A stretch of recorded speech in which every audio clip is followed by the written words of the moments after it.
صل على سيدنا محمد.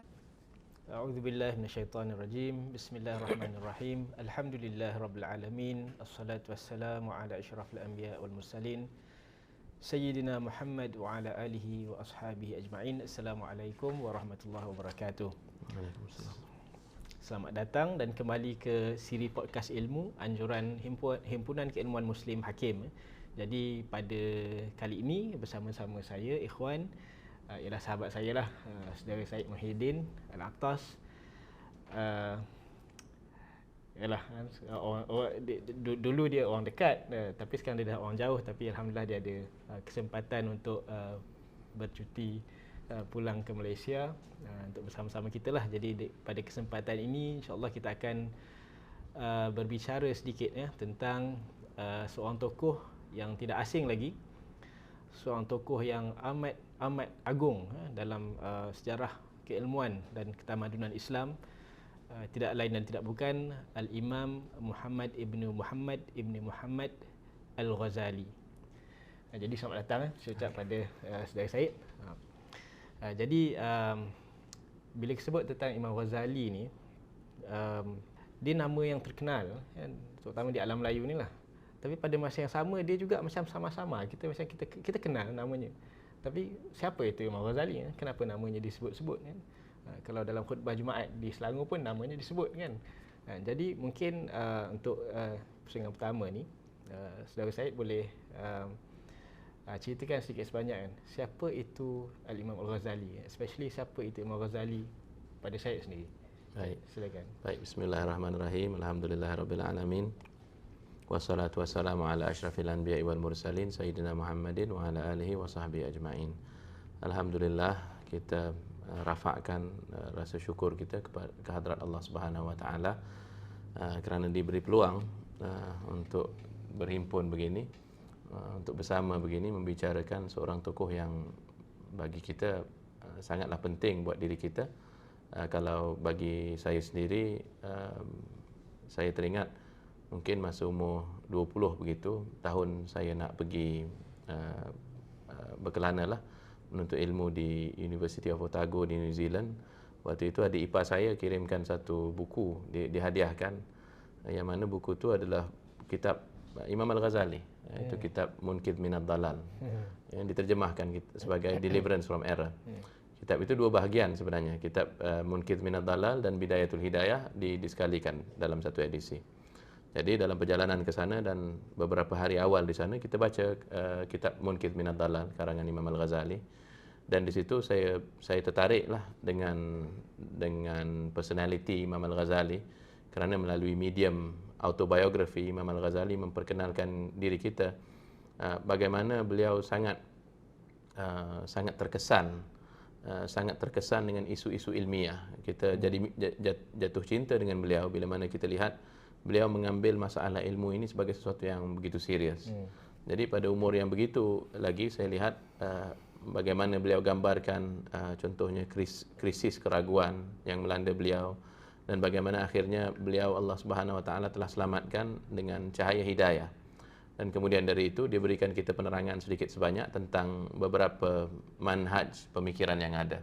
Jadi dari situlah kita mula-mula kenal tentang golongan falasifah, golongan batiniyah, golongan mutakallimun, dan golongan ahli sufi, para ahli tasawuf ini. Dan beliau nyatakan sedikit sebanyak tentang aliran-aliran mereka masing-masing. Kedua, kalau soalan itu tentang, jadi bila mana kita kaji dengan lebih tentang Imam Al-Ghazali berkenaan zaman beliau, kita tahu bahawa Imam Al-Ghazali hidup zaman yang sekarang lebih daripada 9 kurun lah, 940 tahun lebih kita kata, atau hampir 94 tahun, 940 tahun sesudah kewafatan beliau. Dan masih terus Imam Al-Ghazali, bila mana kita belajar kemudian sesudah itu kita tahu bahawa Imam Al-Ghazali sekarang masih terus dikaji di universiti-universiti di dunia, dan juga aliran tradisional tidak pernah meninggalkan kajian tentang Imam Al-Ghazali. Yang ini khasnya, yang ini kitab-kitab pengajian-pengajian di Hadramaut yang kita pernah alami di alam Melayu, dan juga beberapa tempat yang lain. Kitab beliau masih terus memberikan inspirasi, Dan sehingga hari ini para ahli akademik hatta di barat pun masih terus tidak menunjukkan bahawa minat mereka tidak berkurang langsung berkenaan pengajian Imam Al-Ghazali. Masih ada sahaja yang mengkaji psikologi Imam Al-Ghazali, aspek-aspek pendidikan anak-anak berdasarkan manhaj Imam Al-Ghazali dan sebagainya. Kabarnya di perpustakaan awam di Boston ya. Ada set itu kan, Ihya Ulumuddin di Amerika sekalipun. Jadi mungkin sikit sebanyak tentang panelis kita jugalah, Syed Muhyiddin. Beliau belajar di New Zealand dalam bidang falsafah, ekonomi dan politik kan. Dan kemudian sekarang ni melanjutkan di Hadramaut kan. Jadi beliau ada dua sisi tu, pendidikan, ada tradisi intelektual barat dan tradisi intelektual Islam. Jadi menarik juga kan, walaupun kita dah bersahabat sekian tahun kan, tapi ni kali pertama saya dengar yang kisah pasal buku Al-Munqidh min Ad-Dhalal ni, sebab saya pun terinspirasi dengan kitab yang sama, Al-Munqidh min Ad-Dhalal. Mungkin dalam lingkungan usia lebih kurang sama jugalah pada waktu itu. Cumanya bezanya saya baca yang dalam versi bahasa Melayu. Tajuk dia Penyelamat dari Kesesatan. Dia buku warna biru, terbitan Dewan Bahasa dan Pustaka lah. Sayangnya buku tu dah hilang. Itulah ada kawan pinjam, lepas tu dia naik bas, lepas tu dia tertinggal dekat dalam bas tu. So saya pun sayang lah. Okay, manfaat orang yang jumpa kan lah kita. Itulah. Okay, insyaAllah. So, jadi Imam Ghazali ni seorang tokoh yang, yalah, bila kita baca tu, sekurang-kurangnya bila saya membaca Al-Munqidh min Ad-Dhalal itu seolah itu kali pertama saya betul-betul mengenali insan ini. Sebelum tu mungkin namanya kita dah kenal dari segi kita pergi sekolah agama namanya disebut, di masjid namanya disebut. Kan kitab Ihya Ulumuddin itu macam sentiasa ada je tapi tak adalah dibaca sangat kan, tapi duk ada di situ. Kalau dekat kampung Sairus Salikin tu duk ada dekat rak tu kan. Jadi kita macam seolah-olah kita kenal secara ni tapi kita tak tahu siapa itu Imam Ghazali sampailah bila saya baca Al-Munqidh min Ad-Dhalal. Dan apa yang terdetik dalam jiwa saya masa saya baca itu ialah bahawa seolah-olah orang ini hidup pada zaman ini. Saya tak merasakan bahawa Imam Ghazali ni dah hampir 1000 tahun atau 900 tahun tinggal 900 tahun yang lepas kan, seolah-olah dia bercakap dengan kita untuk situasi kita pada hari ini. Jadi mungkin saya boleh terangkan lebih lanjut lah kan, apa sebenarnya buah fikiran Imam Ghazali, apakah sumbangan apakah yang membuatkan Imam Ghazali itu begitu berleluasa sumbangannya dalam tamadun Islam, sehingga kan manfaatnya masih kita boleh ambil sampai hari ini, sehingga kan orang bukan Islam sekalipun, masyarakat bukan Islam sekalipun tidak ketinggalan dalam memanfaatkan ilmu, pemikiran dan karya-karya Imam Ghazali. Ya, tentulah bila kita nak bicara tentang seorang tokoh, satu kitab, tidak syak lagi kerangka pemikiran kita akan memainkan peranan di situ dan pengalaman kita akan memainkan peranan di situ. Jadi mungkin pada fasa kehidupan kita yang sekarang ini, saya lihat bagaimana Imam Al-Ghazali itu memainkan peranan yang begitu penting di kalangan masyarakat Hadramaut dahulu. Dan apa yang mereka lihat penting dalam kehidupan beliau berbeza dengan kita. Macam kalau zaman kita zaman kita undergraduate dulu, kita nampak krisis itulah, krisis keilmuan. Kita nampak dia macam hidup zaman sekarang kerana kita pun ada cabaran-cabaran yang hampir serupa pada zaman kita sekarang. Tapi kalau di Hadramaut lain pula, yang mereka tekankan itu sisi aspek bagaimana ayahnya adalah orang soleh. Dan bagaimana ayahnya sangat mengasihi para ulama. Dan oleh kerana ayahnya itu adalah satu orang yang memuliakan para ulama, para aulia, jadi dengan berkat kecintaannya itu, jadi Allah Subhanahu Wa Taala pun kurniakanlah dia putera-putera, termasuk Imam Ahmad Al-Ghazali, saudara kandungnya Imam Al-Ghazali, menjadi ulama-ulama besar dalam tradisi keilmuan Islam, nombor satu. Keduanya, yang saya nampak di sana juga ditekankan aspek bahawa Imam Al-Ghazali ini adalah bahagian daripada rantaian keilmuan Islam. Sebab sanad itu adalah aspek penting bagi para sada Al-Ba'alawi di Hadramaut. Bagi mereka sangat utama, sangat penting untuk kita memastikan kefahaman kita itu tepat dan amalan kita itu betul. Dia mestilah diperiksa oleh guru yang dia sendiri kefahamannya itu telah diperiksa oleh guru dalam satu keadaan rantaian yang tiada terputus, sehinggalah bersambung dengan para sahabat yang mana mereka ini dididik oleh baginda Nabi sendiri sallallahu alaihi wasallam. Jadi di Hadramaut yang kita pelajari di sana, kita ketahui bahawa bagaimana ada beberapa jalan atau jalur yang dengannya pemikiran dan ilmu Imam Al-Ghazali itu memasuki benua Hadramaut lah kita katakan. Pertamanya dari segi sanad mereka, tarikah Sadah Al-Ba'alawi ini mereka ada satu sanad yang daripada leluhur mereka, ayah, datuk sampailah kepada baginda Nabi. Tapi lebih kurang zaman Imam Al-Faqih Al-Muqaddam. Imam Al-Faqih Al-Muqaddam dalam 2 atau 3 kurun sesudah Imam Al-Ghazali, kerana dia sezaman dengan Ibn Arabi Al-Faqih Al-Muqaddam. Jadi Al-Faqih Al-Muqaddam telah mendapat khirqah ataupun khirqah ini satu istilah pentinglah dalam ilmu tasawuf yang menyatakan pengiktirafan begitu ya, pengiktirafan guru bahawa si penerima khirqah ini layak untuk membawa tarikah itu. Jadi Al-Faqih Al-Muqaddam mendapatkan khirqahnya daripada Syuaib Abu Madian yang menghantarnya melalui dua perantara lah. Tapi silsilah khirqah Syuaib Abu Madian ini kita akan perhatikan akan bersambung kepada alim ulama yang termasuk nama-namanya adalah Imam Syekh Abdul Qadir Al-Jailani, dan di situ juga terdapat Imam Al-Ghazali. Dan kita dapati Imam Al-Ghazali sendiri ada sanad ilmu yang sambung kepada Rasul sallallahu alaihi wasallam. Jadi bagi ulama Hadramaut khususnya, yang mereka lihat Imam Al-Ghazali itu adalah seorang tokoh penting ya, yang menghimpunkan dalam karangannya itu ilmu suluk akhirah, yakni ilmu yang memperkenalkan seseorang itu kepada Tuhannya, ilmu yang menyatakan kepada si pemilik ilmu itu akan aib pada dirinya, ilmu yang mengajarkan takwa, yang membuahkan khasyah. Jadi ilmu tasawuf lah dalam ringkasnya. Dan dalam masa yang sama Imam Al-Ghazali itu adalah orang yang tidak terpisah daripada rantaian keilmuan. Jadi itu yang saya dapati berdasarkan pengalaman terbaru inilah.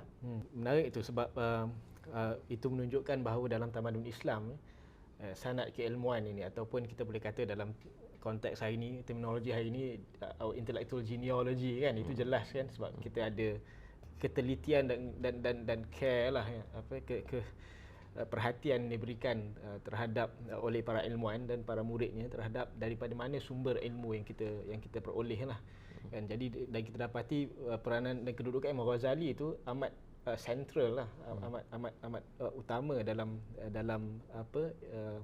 silsilah keilmuan ini. So, jadi dalam yang ini disebut tentang ilmu tasawuf kan, menarik dalam Al-Munqidh min ad-Dhalal itu pun di akhir itu kan, sebab Al-Munqidh min ad-Dhalal itu yang menariknya sebab dia semacam autobiografi kan, dia menceritakan tentang dirinya sendirilah, menceritakan tentang kekhawatiran dan kegusaran pengalaman krisis ilmiah, krisis jiwa yang dihadapinya itu. So jadi kita boleh relate kan, dan dihimpunkan di situ penjelasan terhadap pelbagai jalan-jalan ilmu, jalan-jalan yang untuk kita mencapai kepada hakikat sesuatu, mencapai kepada kefahaman atau kepada ilmu yang kita tidak boleh lagi mengesyaki lagi, yang tidak akan terkena dengan syak. Dan di akhirnya dalam pencarian yang ikhlas dan objektif itu, di akhirnya adalah ilmu tasawuf. Cumanya Imam Ghazali memberi amaran juga kan, bahawa ilmu tasawuf ini dia tempat jatuhnya pun banyak kan, dan begitu ramai sekali orang yang tertipu dengan ilmu tasawuf lah. So jadi itu. So jadi kita boleh nampak kan, dari segi sanad keilmuan ini ada begitu banyak dimensi yang kita boleh kaitkan, yang kita boleh kenakan pada Imam Ghazali kan. So aspek tasawufnya, kemudian kita boleh lihat juga aspek kalam ataupun aspek falsafahnya kan. Yang itu mungkin dalam pengalaman kita berinteraksi dengan masyarakat Melayu di kawasan kita ini, dahululah kan, jarang untuk kita temukan perbahasan seumpama ini dibicarakan lah, sama ada di masjid ataupun di madrasah kan. Tapi kemudian kita lihat bahawa rupanya Imam Ghazali juga mempengaruhi ataupun menerbitkan aliran ilmiah dan falsafi sifatnya, menerusi sebagai contoh menerusi kitab Mishkatul Anwar sampai terbitnya Hikmatul Isyraqi Imam Suhrawardi, yang menghasilkan aliran seperti Syekhul Akbar Ibn Arabi, dan semua ini ada dia punya dia punya penerusannya lah. Jadi bagaimana untuk kita memahami kerencaman inilah, kepelbagaian ini. Daripada seorang tokoh itu boleh menerbitkan begitu banyak aliran yang bila di mutakhir ni kita lihat dia sebagai seolah-olah aliran yang berbeza, tapi sebenarnya akhirnya dia kembali kepada insan yang sama. Masya-Allah. Mungkin ini merupakan satu sumber kritikan bagi mereka yang tidak bersetuju dengan Imam Al-Ghazali. Hatta kalau saya tak salah Ibn Rushd ya. Dan kemudian dinakalkan kalam itu oleh satu profesor lah pada zaman kita, yang katakan dia bersama orang Yaman, dia orang Yaman, dan dia kalau bersama golongan lain, dia orang lain begitu. Tapi bagi kita mungkin untuk berlaku adil kepada Imam Al-Ghazali, pertama dia adalah satu orang yang Allah kurniakan kepintaran yang luar biasa. Yang ini potensi yang luar biasa lah, malakah yang luar biasa itu, sehingga kan dia menguasai sekalian banyak bidang ilmu. Dan kalau kita perhatikan dari segi biografi, jalan kehidupannya pun begitu cemerlang sekali kita perhatikan, sehingga dia jadi kalau hari ini istilahnya profesor lah di Nizamiyah, dan mendidik dan mengajar di situ para penuntut ilmu yang paling bijak, kerana pada waktu itu dialah yang merupakan pusat kosmopolitan dunia di situ terhimpun. Dan idea-idea besar waktu itu pun kita lihat dibincangkan pada sekitar Imam Al-Ghazali juga. Kita juga telah baca bagaimana Imam Al-Ghazali kita lihat dalam kitab Ihya, Imam Al-Ghazali yang menulis kitab ilmu yang merupakan mukadimah kepada kitab Ihya itu menyatakan tentang disiplin-disiplin ilmu yang terpuji, dan kemudian disiplin ilmu fardu ain dan fardu kifayah seperti mana yang dibahagikannya itu. Dalam setiap bidang yang disarankannya itu dia ada sumbangannya. Bahkan mungkin sumbangannya itu adalah antara yang terbaik, kalau tak pun yang terbaik dalam bidang-bidang itu. Jadi Imam Al-Ghazali mencapai peringkat yang sangat hebat dalam ilmu fiqh, sehingga kitabnya sehingga hari ini masih menjadi panduan, dan juga kitab akidah, kitab tasawuf tentunya. Tapi pada masa yang sama ada juga kitab-kitab yang mungkin kurang kita dengar kalau di kalangan halakah-halakah tradisional lah. Antaranya kitabnya Maqasidul Falasifah, dan kitabnya jawapan bagi Maqasidul Falasifah itu kitab Tahafatul Falasifah. Jadi untuk sekadar untuk renungan kita, misalnya kitab Maqasidul Falasifah itu begitu hebat rumusannya berkenaan pemikiran aliran falasifah sebelumnya, sehingga kan apabila orang-orang Latin pertama bertemu dengan kitab ini, diletakkan Al-Ghazali itu dalam susunan mereka, dia salah satu daripada falasifah, kan, dengan nama Al-Ghazal kan di situ. Jadi dan Musa bin Maimun yang terjemahkan. Musa bin Maimun yang terjemah ke bahasa Latin. Mungkin dari Farsi ke bahasa Arab, atau Farsi ke bahasa Arab atau Farsi ke bahasa Yahudi. Ke Ibrani dan Ibrani ke Latin barangkali. Yes. Jadi yang menjadi persoalan di sini adalah kita harus tahu bagaimana Imam Al-Ghazali sendiri menyikapi ilmu tersebut. Kita tahu bahawa Imam Al-Ghazali hidup pada zaman yang penuh pancaroba lah. Tadi di permulaan saya bincang dengan sahabat kita Dr. Ikhwan berkenaan daya yang memecah belahkan masyarakat pada zaman Imam Al-Ghazali. Datuk Said Ali Taufik Alatas ada pernah mengarang sebuah rencana atau makalah yang sangat baik dalam bidang ini, menceritakan tentang zaman sebelum Imam Al-Ghazali. Bagaimana Imam Al-Ghazali hidup sesudah falasifah-falasifah yang hebat seperti Ibn Sina, Al-Farabi dan Al-Kindi, dan tentunya sesudah zaman penterjemahan daripada bahasa Yunani dan bahasa Latin ke dalam bahasa Arab, dan telah mula tradisi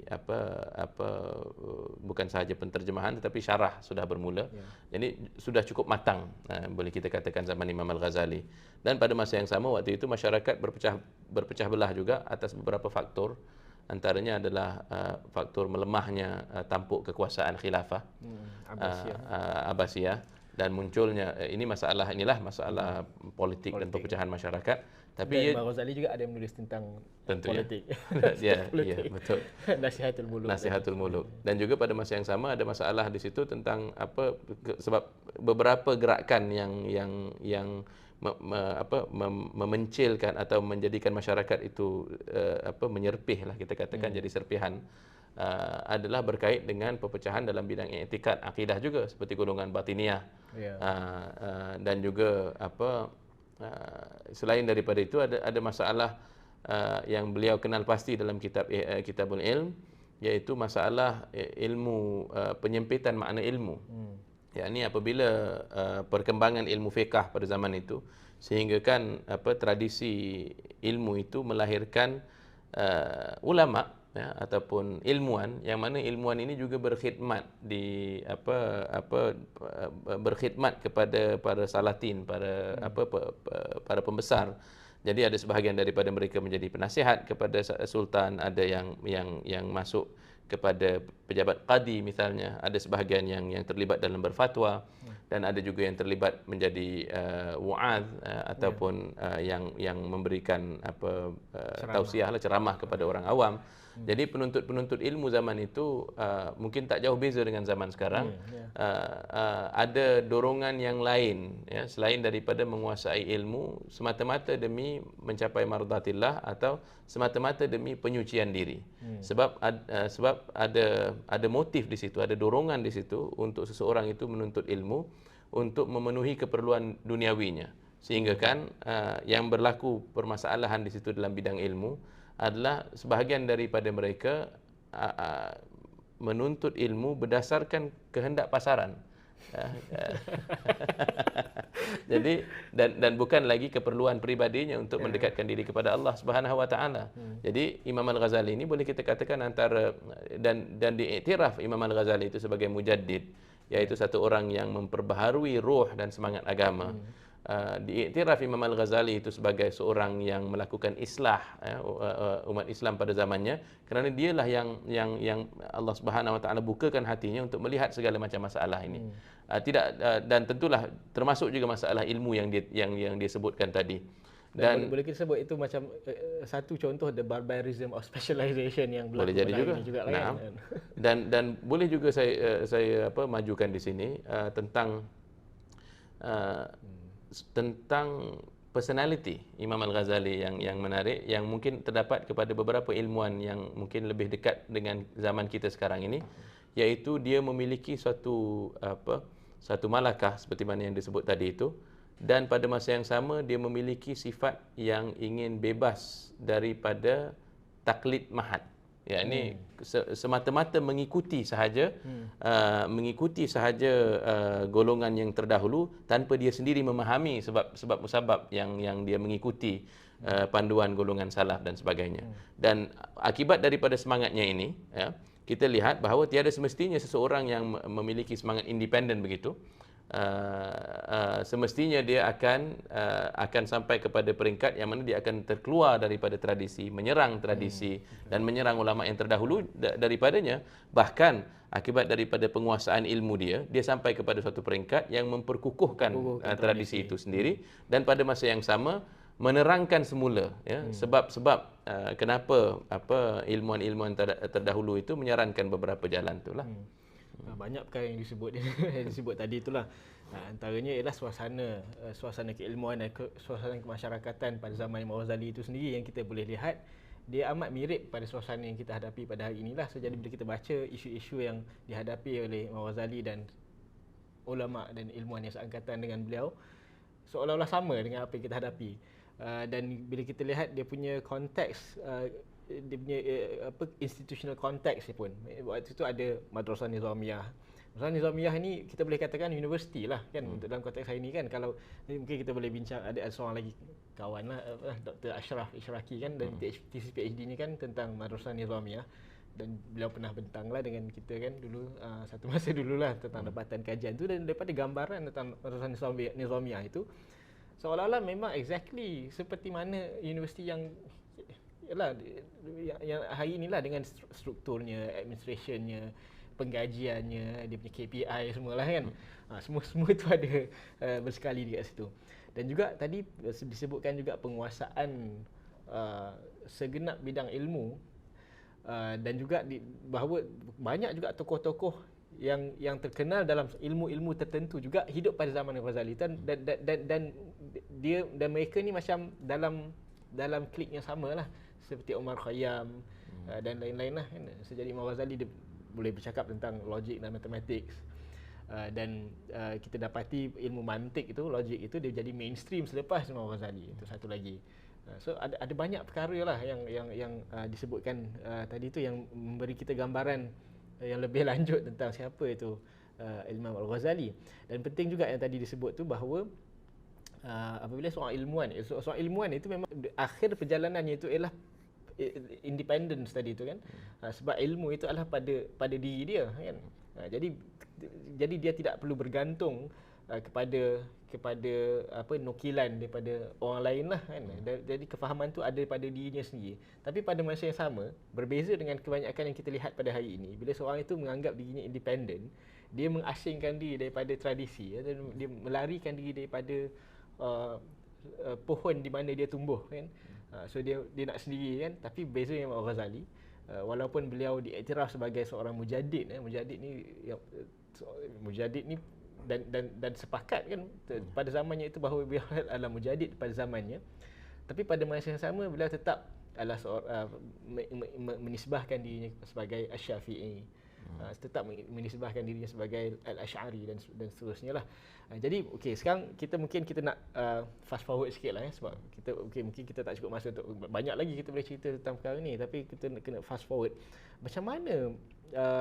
Bagaimana aliran pemikiran ini dia sampai ke alam Melayu ni, sampai ke wilayah ni, dan kesan dia terhadap perkembangan ketamadunan Islam di alam Melayu. Masya-Allah. Mungkin ya, alhamdulillah, bila mana kita ingin berbicara berkenaan sejarah Islam di alam Melayu dan kesannya terhadap bahasa, kesannya terhadap budaya, kita berdiri atas landasan yang sangat kukuh yang telah dibina oleh Profesor Syed Muhammad Nakib Alatas. Yang mana bedaannya itu sendiri pula adalah didasari oleh penguasaan beliau terhadap manuskrip-manuskrip, dan juga penguasaan beliau tetap terhadap faham budaya itu sendiri, termasuklah kesannya dalam bahasa dan segala macam artifak-artifak yang terdapat yang dengannya dapat dibina semacam suatu kerangka pengislaman. Dan faham beliau berkenaan perkembangan pengislaman alam Melayu ini dibentangkan dalam beberapa karangan karya-karya besarnya lah, termasuk Islam dalam Sejarah Kebudayaan Melayu, dan akhir-akhir ini karangan beliau Historical Fact dan Fiction, yang menceritakan tentang identiti perintis dan pelopor kepada pengislaman alam Melayu. Dan beliau kuat berpendirian bahawa sekiranya ingin dinisbahkan peranan pengislaman alam Melayu itu kepada satu golongan atau suatu golongan atau satu arah, yakni suatu kumpulan masyarakat, maka nisbahnya adalah kepada negeri Arab, dan khususnya di selatannya, iaitu di negeri Yaman, dan khususnya lagi daripada Hadramaut. Ya, ini kerana berdasarkan kajian-kajian beliau berkenaan kitab-kitab sejarah kita, ya, dan faham-faham penting, ya, yang melibatkan struktur kemasyarakatan, seperti contohnya yang menjadi tunjang kepada kitab Sulalatus Salatin, kitab sejarah Melayu, iaitu faham syajarah di situ sendiri menyatakan mencadangkan kepada kita, yakni kepada akal fikiran kita, bahawa konsep pohon keluarga itu, kata Prof Atas, yakni cetusan idea tersebut datang daripada golongan Sada Al-Ba'alawi ini. Dan kemudian bila mana dikaji pula daripada kesan-kesan terhadap bahasa, seperti hari-hari dalam minggu, dan kemudian nama-nama orang Melayu, ya, dan kemudian lebih daripada itu kita lihat juga berdasarkan manuskrip-manuskrip. Di situ ternyatalah identiti golongan Sada Al-Ba'alawi ini. Kenapa kita bentangkan aspek sejarah ini untuk kita fahami peranan Imam Al-Ghazali? Kerana dalam tradisi keilmuan pada Sada Al-Ba'alawi itu sendiri, Imam Al-Ghazali memainkan peranan yang begitu penting. Ini kerana tadi kita sebutkan Imam Al-Faqih Al-Muqaddam. Tak lama sesudah itu, mungkin dalam 2 kurun sesudahnya, lebih kurang kurun ke-14 atau 15 Masihi, ada satu orang tokoh yang besar dalam keturunan keluarga Ba'alawi ini yang bernama Imam Al-Aidarus. Abdullah bin Abu Bakar bin Abdul Rahman As-Saqqaf. Ya, Imam Al-Aidrus ini Abdullah bin Abu Bakar yang merupakan leluhur kepada tokoh daripada Terengganu, Tok Paloh, dan juga yang lebih dekat dengan zaman kita Habib Ali bin Ja'far Al-Aidrus daripada Batu Pahat. Imam Al-Aidrus ini pernah yakni seorang ilmuwan yang sangat luar biasa. Beliau waktu itu berfikir untuk mengarang sebuah kitab yang dengannya boleh dijadikan panduan kepada keluarga besar mereka. Akhirnya waktu itu kitab Ihya sampai ke tangan beliau, dan apabila beliau telaah dan kajinya, beliau nyatakan inilah yang kita perlukan. Jadi apa yang jadi daripada itu Tariqah Al-Ba'alawi ini menjadikan usaha mereka adalah bagaimana nak menjadikan Ihya itu sesuatu yang dapat diterapkan dalam masyarakat. Dan bagaimana caranya, antaranya adalah mereka menjadikan pembacaan Ihya itu sebagai sesuatu yang dibudayakan. Ya, sehingga hari ini mereka masih adakan khatam Ihya di beberapa banyak tempat. Dan madrasah-madrasah mereka, ribat-ribat mereka, rumah-rumah mereka, masjid-masjid mereka, ya, semuanya meletakkan Ihya itu sebagai salah satu daripada kandungan kurikulum mereka. Dan di mana sahaja mereka datang menyebarkan agama Islam, ya, termasuklah di Afrika Timur, East Africa, di bahagian daripada India, ya, kawasan seperti Surat dan sebagainya itu, dan juga yakni yang melalui lautan Hindi sampailah ke tanah Melayu. Di situ juga mereka akan bawa kitab Ihya mereka, ya, yang sama ada kitab Ihya itu dibawa dalam naskah-naskah yang mereka ajarkan atau pada akhlak mereka, ya. Jadi daripada situlah kita perhatikan bagaimana Profesor Atas ada menyatakan primbon atau maksudnya bekas himpunan tulisan atau karangan Maulana Ibrahim Sunan Bonang, salah satu daripada Wali Songo itu, turut memuatkan yakni sumbernya antaranya adalah kitab Ihya-nya Imam Al-Ghazali, selain daripada kitab-kitab imam yang lain. Jadi itu satu jalan yang utama boleh kita katakan. Dan sebab oleh kerana mereka ini tidak pernah berenggang dengan kitab Ihya, jadi setiap angkatan yang datang memperbaharui nafas dakwah ke alam Melayu, termasuklah ke kurun ke-17, ke-18 dan 19. Misalnya kita perhatikan di dalam kitab sejarah Raja Ali Haji, kitab Tuhfatun Nafis, ada membicarakan di situ tentang beberapa sayyid-sayyid, ya, yang turut bernikah kahwin dengan beberapa keluarga-keluarga kerabat, ya. Antaranya yang bernikah dengan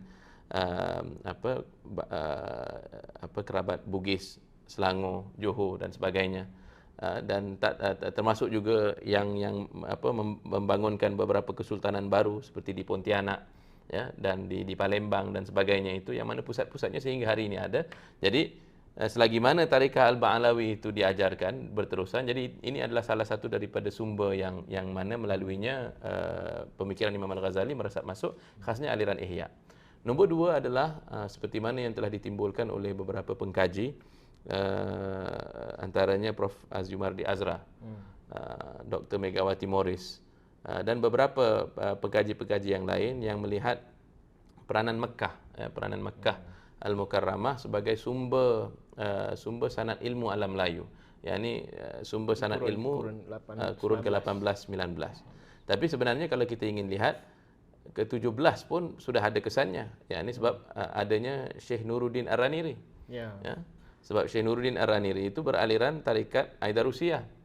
Dan kalau kita lihat kitab-kitab besar beliau, di antaranya kitab Lataiful Asrar li Ahlillahil Atyar, kita akan dapati ia syarat dengan nukilan daripada kitab-kitab Imam Al-Ghazali. Hanya sahaja mungkin tidak diletakkan bahawa Ihya itu, yakni sebagai kitab yang utama daripadanya, kerana mungkin kalau kita perhatikan daripada kitab Lataif itu, aliran tasawuf Imam Nuruddin Ar-Raniri itu ada dampak ataupun kesan pemikiran Ibn Arabi, ada juga aliran mazhab tasawuf Khurasani, ada juga di dalamnya kita lihat yakni hampir satu bab dimuatkan berdasarkan rumusan daripada kitab Risalah Qusyairiyah. dan peristilahan daripada golongan ahli tasawuf seperti mana yang dikembangkan oleh Imam Al-Qushairi terdapat di situ. Tapi ini bukanlah sesuatu yang yang bertentang dengan pemikiran Imam Al-Ghazali, kerana dia juga dalam aliran tersebut. Hanya sahaja yang meletakkan peranan Imam Al-Ghazali itu sebagai yang prominent, yakni mengambil kira kitab Ihya sebagai katalah zubdahnya, ataupun dalam bahasa kita sekarang dipanggil creme de la creme lah daripada pemikirannya itu. Itu kita lihat pengaruh peranan ulama Mekah seperti Syekh Ibrahim Al-Qurani dan Syekh Ahmad Al-Kushashi, yang mana sanad keilmuan ulama-ulama Melayu seperti Syekh Abdul Samad Palembang, Syekh Daud bin Abdullah Al-Fatani dan lain-lain ulama yang muktabar seperti mereka itu banyak mengambil daripada aliran ini. Dan kita perhatikan semacam ada suatu usaha untuk memperkukuhkan tradisi sanad keilmuan pada zaman itu dengan menggabungkan aliran tasawuf dengan aliran hadis dan kitab-kitab fiqh. Dan kita perhatikan natijah daripada pengaruh Makkah Al-Mukarramah di situ adalah diterjemahkan, maksudnya semacam ada suatu usaha yang sistematik untuk mengenengahkan Imam Al-Ghazali. Antaranya dengan diterjemahkan kitab Siyarus Salikin wala Sairus Salikin daripada kitab Lubab Ihya Imam Al-Ghazali. Juga Syekh Abdul Samad Palembang juga bertanggungjawab menterjemah dan mensyarahkan kitab Bidayatul Hidayah yang dijadikan yang diberi judul Hidayatus Salikin. Dan juga setengah ulama lain yang menterjemahkan kitab Minhajul Abidin. Jadi dilihat di sini daripada kurun ke-18 begitu, bagaimana aliran pondok yang merupakan punca kepada kita katakanlah pemikiran mainstream masyarakat Melayu, sebab daripada aliran pondok inilah diajar masyarakat awam, dan daripada aliran pondok inilah kitab-kitab diterjemahkan dalam bahasa Arab kepada bahasa Melayu, dan diperkenalkan kitab-kitab Jawi ini atau kitab bahasa Jawi ini ke dalam rumah-rumah, dan sehinggalah macam mana sampai kepada penerangan atau penjelasan bagaimana kita boleh lihat kitab Siyarus Salikin ini berada di kampung-kampung, dan hampir itu semua rumah ada. hampir semua rumah ada, masya-Allah. Dan sehinggalah kurun ke-20 aliran ini tiada terhenti, boleh kita lihat, maksudnya misalnya dalam kitab Penawar Bagi Hati karangan Syekh Abdul Qadir Al-Mandili, masih lagi beraliran-aliran Imam Al-Ghazali tadi itu. Ada maklumat yang sangat ni macam dah kelas lah, kalau kuliah dekat universiti lah kan, kita kena ambil tahu semua kitab-kitab yang muktabar yang besar ni untuk kita kenal dan kita telusurilah, kita trace balik dia punya silsilah keilmuan itu. Okay, kalau boleh saya rumuskan mungkin para pendengar mungkin kalau jangan jangan kalau rasa overwhelm, jangan overwhelm sangat dengan terlalu banyak maklumat ni. Mungkin apa yang kita boleh dapat daripada sini, satu ialah bahawa pemikiran Imam Ghazali itu seperti yang saya sebut tadilah, dia ada keupayaan untuk menyatu, dia ada dia macam DNA dia tu ialah dia akan menghimpunkan aliran-aliran pelbagai. Actually sebenarnya dia akan kenal pasti bahawa sebenarnya sumber kamu pun dan sumber kami pun sama. Mungkin peristilahan ada beza sikit, kaedah mungkin ada sedikit beza, tapi sebenarnya banyak overlap. Dan bila ada banyak overlap, dia boleh saja disatukan, tidak ada masalah. So kita jangan terlalu menumpukan pada label, tapi kita pergi terus kepada makna. Kan? So itu satu yang kita nak lihat daripada jasa dan sumbangan Imam Ghazali. Di mana sahaja kitab-kitab beliau ni dibawa, dia ada element of unification. Dia akan menghimpunkan apa yang telah yang berserak, kan. Dan itulah Ihya Ulumuddin itu menghidupkan jiwa ilmu agama daripada kind of a barbarism of specialization jugalah, kan. Di mana bila ilmuwan itu dia terlalu mengkhusus dalam satu bidang ilmu dan dia hanya menyempitkan agama itu pada aspek yang itu sahaja. Ialah mungkin sebab itulah dorongan-dorongan yang lainlah, dorongan duniawi dan sebagainya, marketability dan lain-lain. So jadi itu tanda kematian bagi apa sahaja tradisi ilmu sekalipun. Apatah lagi ilmu berkenaan dengan hakikat semesta, iaitu ilmu agama itu sendiri, kan. Jadi Imam Ghazali dia ada sifat itu, dalam dia menyatukan itu, dia menghidupkan jiwa ilmu agama itu. Kedua, kita boleh lihat juga bahawa di mana saja pemikiran Imam Ghazali ini berkembang, dia punya natijahnya ialah bahawa pengamalan agama itu dia tidak kekok, dia menjadi seimbang dan dia susah untuk jatuh ke lembah ekstremisme lah kan, untuk dia jadi terlalu ekstrim, ialah daripada mana-mana segilah sekalipun. Dan saya mungkin kita boleh ambil, sebab baru-baru ni Profesor Wan Muhammad Noor dalam beberapa syarahan beliau, dia highlight satu aspek yang saya tak pernah terfikir sebelum ni kan. Sebab bila kita kata Imam Ghazali tu dia seorang ilmuwan dan hidup pada zaman yang sangat canggih, itu ada institusi apa semua tu kan. Seolah-olah dia macam tak ada apa-apa risiko yang diambil kan. Padahal dalam Imam Ghazali menjelaskan kebatilan aliran-aliran tertentu, sebagai contoh aliran Batiniyah kan. Dekat situ ada implikasi politik kan. Ada risiko politik dekat situ. Bahawa di aliran Batiniyah ni, kita terkenal dengan dia ada satu macam subculture dalam itu, dia akan eliminate dia punya political enemy kan. Seperti mana yang terjadi pada Nizamul Mulk kan. Kalau dalam di barat itu assassins tu datang pada situlah Hashashin. So dia ada macam squad kan, underground squad yang akan identify kan, siapa punya punca mana datang lawan ini kan. So then dia akan eliminate orang tu lah. Jadi bila Imam Ghazali menulis kitab Fadail Batiniyah, dan mungkin Ibn Dhalal juga di situ kan. Jadi itu sebenarnya ada risiko di situ kan. Bila menulis macam tu ada risiko untuk being assassinated kan. Jadi kita boleh lihat bahawa dalam kegiatan ilmu ini, dia bukan sesuatu yang sterile lah. Bahawa kita duduk membaca, kita buat footnotes kan, dan kita hasilkan satu karya untuk memenuhi KPI universiti kita. Tapi dia tidak ada apa-apa consequence. Tapi setiap daripada kitab-kitab yang dihasilkan oleh Imam Ghazali itu, dia ada risiko dan dia ada dia punya consequence dia. Dan dia ada dia punya target market dia juga.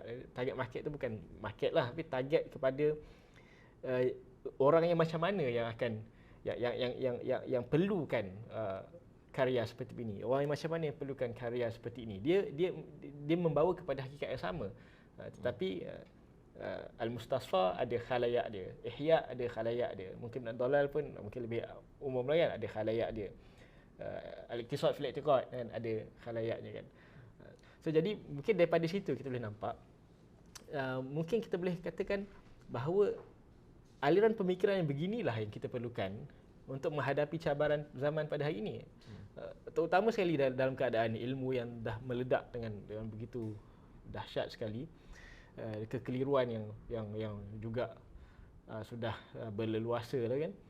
Lepas tu kemudian datang konsep-konsep yang pelbagai, aliran pemikiran dan amalan politik, ekonomi yang pelbagai, teknologi baru, AI, big data, fourth industrial revolution, all this, semua ini, sehingga kan kita pun dah mempersoalkan akan hakikat insan, hakikat alam semesta, hakikat kehidupan kita dalam dunia ini kan. Jadi kita memerlukan sesuatu yang seumpama itu. Jadi mungkin boleh saya jelaskan bagaimanakah untuk kita, bagaimanakah aliran Imam Ghazali ini kan, pemikiran Imam Ghazali ini dapat diterjemahkan dalam satu bentuk yang sangat ampuh untuk kita menghadapi cabaran pada zaman ini kan. Alhamdulillah. Dan mungkin boleh dikatakan ini kita punya pusingan terakhir lah ya. InsyaAllah. Dah pukul berapa dah? Itu sebab tajuk umum kita adalah berkenaan pengaruh Imam Al-Ghazali khasnya terhadap alam Melayu. Mungkin kita boleh teruskan aspek pengaruh Imam Al-Ghazali itu pada zaman yang lebih dekat dengan zaman kita sekarang. Iaitu saya kira antara pemikir kita yang ulung, yang telah memulakan gerak langkah ke arah penghayatan karya-karya Imam Al-Ghazali dan sekaligus meluaskan masyhad atau pandangan kita terhadap karya Imam Al-Ghazali adalah Profesor Said Naqib Alatas. Ini kerana macam mana kita sebutkan tadi, ramai daripada golongan yang terpengaruh, terkesan dengan Imam Al-Ghazali, yakni yang benar-benar melihat nilai daripada penulisan beliau, sebelum ini melihat bahawa karya-karya beliau yang terpenting itu adalah karya-karya yang memupuk jiwa. Ya, dan sekaligus memberikan kita sebuah akidah yang jelas, ikutan fiqh yang jelas, ikutan tasawuf yang jelas, dan sekaligus bagaimana setiap satu daripada ilmu maqasid ini berinteraksi dengan satu yang lainnya. Dan di antaranya yang kita paling kenal tentang pengaruh Imam Al-Ghazali itu adalah bagaimana dia menyatu padukan di antara amalan zahir dan jiwa batin yang di sebaliknya. Ya, banyak dibahaskan tentang asrar, rahasia daripada penyucian, rahasia daripada sembahyang, dan dari situlah kita dapati dia mengembalikan ruh kepada setiap amalan-amalan zahir ini. Akan tetapi macam mana yang Dr. Ikhwan tadi sebutkan tentang cabaran ilmu pada zaman kita yang menuntut kita untuk melihat aspek-aspek lain daripada pemikiran Al-Ghazali itu adalah bil khusus merujuk kepada cabaran keilmuan yang datang, yang seakan-akan mengulangi apa yang kita lihat pada zaman Imam Al-Ghazali tadi itu, yang disebutkan tentang perpecahan masyarakat yang barangkali sebelum ini mungkin generasi yang mendahului kita tidak berdepan dengannya, kecuali mungkin zaman-zaman Syekh Nuruddin Ar-Raniri mungkin waktu itu, sebab ada yakni giatnya pemikiran-pemikiran yang pelbagai zaman itu yang mencabar contohnya akidah yang jitu, yang merupakan aliran salaf kita. Jadi tapi zaman sekarang ini dengan zaman yang tadi saudara sebutkan tadi itu pasal banyaknya aliran fikiran daripada barat dan sebagainya, dan juga dihidupkan semula beberapa aliran yang sebenarnya sedia terpendam dalam tamadun barat. Ya, di antaranya falsafah Yunani, ya. Jadi ada beberapa hujah-hujah Imam Al-Ghazali itu yang sebenarnya sangat relevan pada zaman kita sekarang. Misalnya yang menjadi jiwa kepada pemikiran barat, yang bersifat sekular, yang merupakan yakni satu peringkat dasar dalam ilmu mereka. Faham mereka berkenaan ilmu, faham mereka berkenaan kaedah pengkajian dan sebagainya itu kita perlu kepada suntikan pemikiran Imam Al-Ghazali di sana. Dan alhamdulillah itu antara apa yang telah dilakukan oleh Profesor Attas, yakni secara sedar, kerana dalam karya-karya yang tertentu seperti Islam dan Sekularisme, beliau katakan pada zaman Imam Al-Ghazali, Imam Al-Ghazali telah berdepan dengan cabaran golongan falasifah, dan dikatakan zaman itu antara cabarannya adalah golongan falasifah beriktikad akan kekalnya alam ini, ya, secara azali maupun abadi, dan masalah pemikiran mereka berkenaan ketuhanan, masalah dan ilmu ketuhanan, dan masalah tentang kebangkitan akhirat dan sebagainya. Tapi kata Prof Attas, ada juga bahagian daripada permasalahan yang mungkin natijah daripada iktikad tadi itu yang merupakan cabaran kita sekarang, yakni khasnya cabaran sekularisme, cabaran humanism, ya, yang menjadi dasar kepada pelbagai banyak masalah ini. Jadi menuntut kita untuk melihat Imam Al-Ghazali dari kanta yang baru, dari lensa baru yang mana sedia ada terhimpun dalam karangan-karangannya itu. Barangkali seperti mana zaman kalaulah satu peringkat dahulu tidak terlihat keutamaan mengkaji kitab Iqtisad fil I'tiqad, tidak terlihat keperluan mengkaji kitab Tahafatul Falasifah ataupun kitab Mishkatul Anwar dan sebagainya, oleh kerana keraguan itu tidak ditimbulkan pun. Sekarang keraguan-keraguan itu memang sedia ditimbulkan. Jadi kalau tak pun perlu dianjurkan pembacaan karya-karya yang tersebut, sekurang-kurangnya kita menjiwai semangat Imam Al-Ghazali di situ.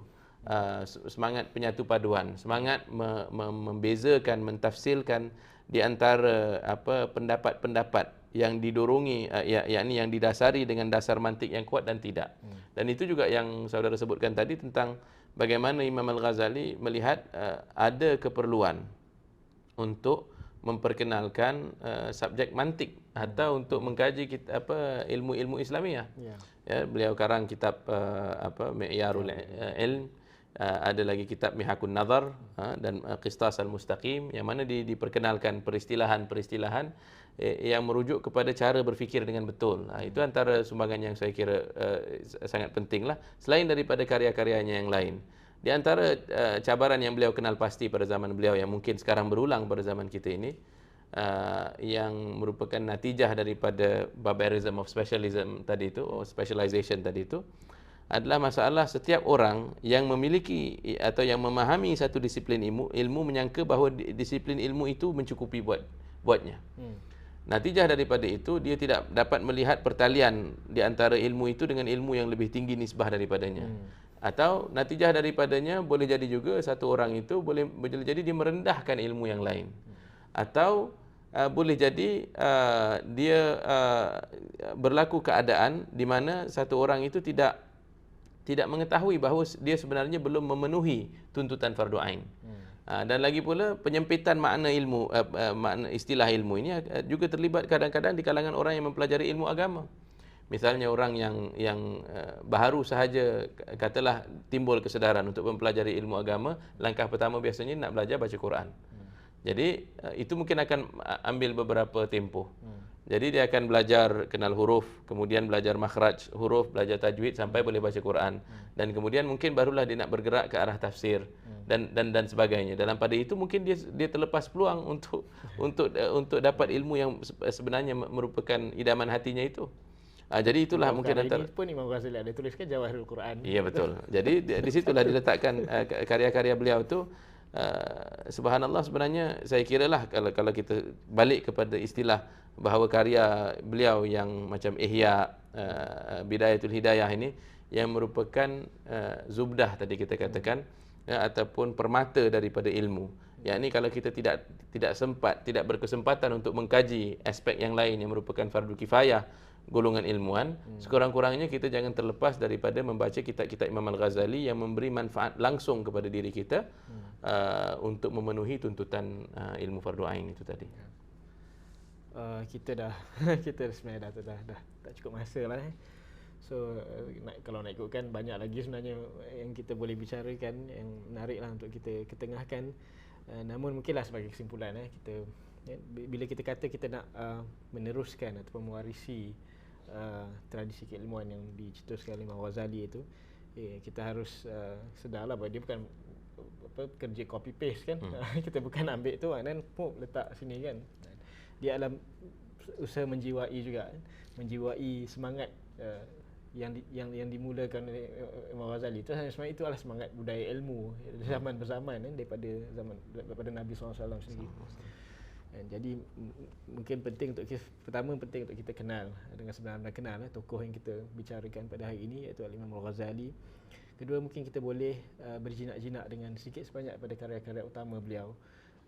Mungkin kita kalau kami lah, kalau pengalaman kita mula dengan Al-Munqidh dan Dalal kan, mungkin itu yang saya boleh recommend yang itulah kan. Kalau yang lain saya kata kalau berminat tentang ilmu akidah, kalau misalnya kata kita minat dengan penjelasan yang logik, yang sistematik kan, mungkin al-iqtisad fil i'tiqad kan, you'll be amazed lah kan. Kalau baca al-iqtisad fil i'tiqad tu betapa precise-nya setiap satu deduction itu kan. Dan kita kadang-kadang kita pandang rendah kan dengan karya-karya yang lama kan, sebab kita ingatkan zaman kita inilah yang maju, yang canggih dan yang advance kan. Padahal kita baca hasil peninggalan warisan ilmuwan silam, kita lihat betapa halus dan tepat dan telitinya hasil kerja mereka. Jadi mungkin saya tak perlu mengambil masa lebih panjang lah saja. Saya terima kasih banyak pada saudara Syed Muhyiddin kerana sudi meluangkan masa lah bersama-sama kita pada kali ini. So insya-Allah kalau ada peluang kita boleh sambung lagi lah pada masa yang akan datang. So jazakumullah khair. Kita jumpa lagi pada sesi yang akan datang. Jangan lupa suka dan langgan, like dan subscribe siri podcast Hakim, anjuran Hakim lah, himpunan keilmuan Muslim. Sekian wabillahi taufik wal hidayah. Wassalamualaikum warahmatullahi wabarakatuh.